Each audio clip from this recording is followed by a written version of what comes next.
Walking through the gates of the Somnath Temple on India's western coast, you're met with gleaming honey-colored stone and intricate carvings.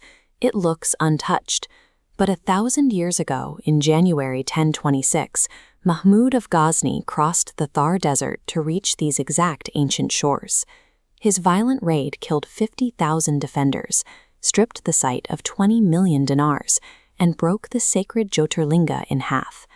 That raid was the first in a centuries-long pattern. The temple was sacked by Alauddin Khilji's forces in 1299. Zafar Khan leveled it in 1395. Mahmud Begdah assaulted it in 1459. By 1706, Mughal Emperor Aurangzeb explicitly ordered the temple demolished beyond any possibility of repair. A structure targeted for total erasure 17 times over a millennium simply should not exist today.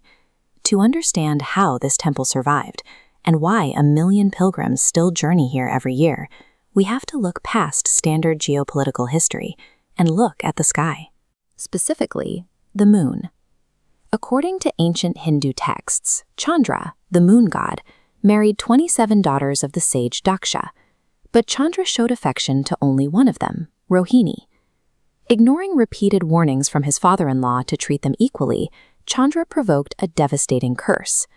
Chandra's celestial light started to fade, the tides faltered, the plants withered, and the entire world faced the threat of permanent darkness.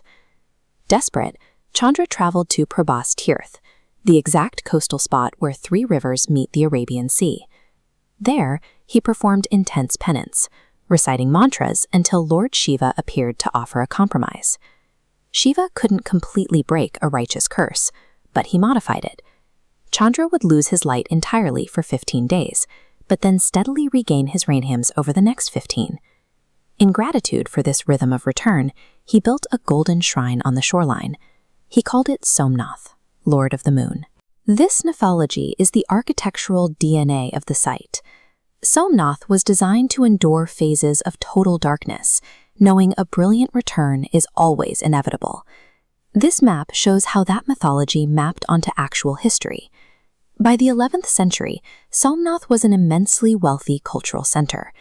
Its location acted as a crucial port, anchoring heavy trade lines to East Africa and the Arabian Peninsula, making it an irresistible target. Successive waves of invading forces crashed down on the coast. In the temple's logic, these violent eras were the forced waning of its light. But the local population responded with an immediate, stubborn reflex to wax back to full strength. When surface shrines became impossible to defend, Queen Ahilya Holkar financed a new temple nearby, hiding a Shivalinga in a secret underground chamber so worship could continue in the dark. Repeated demolition entirely failed to erase Somnath. Instead, weathering those violent eras forged a collective cultural reflex of resurrection that became deeply tied to the region's identity. In November 1947, directly following India's independence, Deputy Prime Minister Sardar Vallabhbhai Patel stood before the sea-swept ruins of the coast. He made a vow: the temple would rise again, permanently. The organizing committee brought the proposal to Mahatma Gandhi. He blessed the massive effort, but gave one strict condition: the government could not pay for the construction. If this was a people's temple, it had to be funded entirely by public donations. Within 2 years, citizens across the country contributed 25 lakh rupees. The project was handed to the Sonpura Salats, Gujarat's traditional lineage of master masons.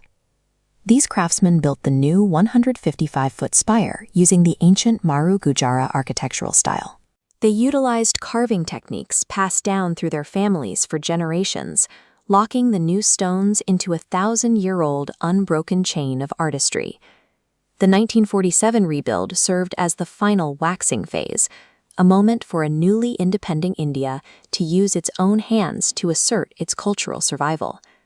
Walk the grounds of Somnath today, and you hear the unbroken continuation of chants ringing out during the 7 a.m. morning arti.